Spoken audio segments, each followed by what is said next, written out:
Well, once again, it's a pleasure to have you with us right here on Checkpoint. Let's get you informed. On to our top story tonight. President William Ruto has defended the new university funding model, saying its attention is focused on students' varying levels of vulnerability. According to the head of state, the model is student-focused compared to the previous one that centered on universities.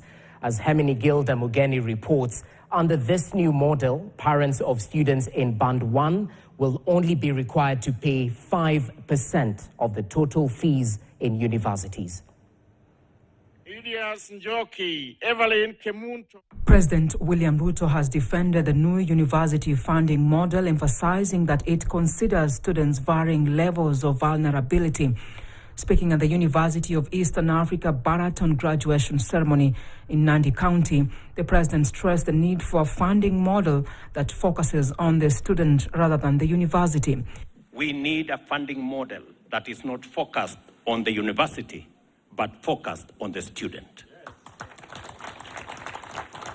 A funding model that will not leave any child in Kenya behind.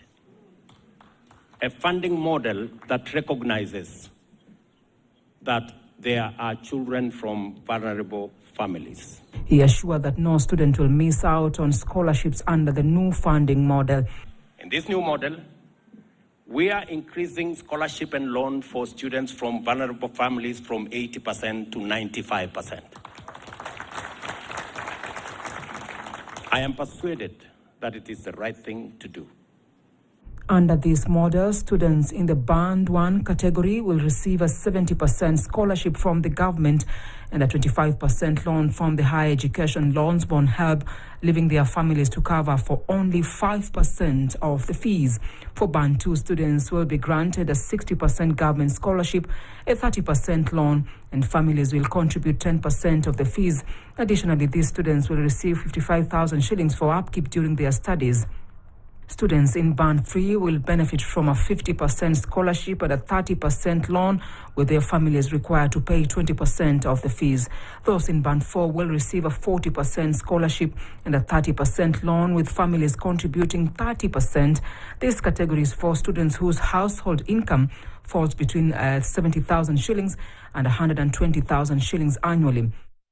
Finally, in Band 5, students will need to cover for 40% of their fees, while the government provides a 30% scholarship. This new funding framework replaces the differentiated unit cost DUC model that was previously used to finance universities. The new model prioritizes the students' financial needs and separates placement from funding.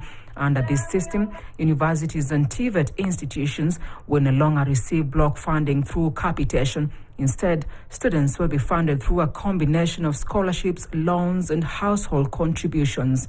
Hermenegilda Mugeni, KTN News. To politics matters now, where Wiper party leader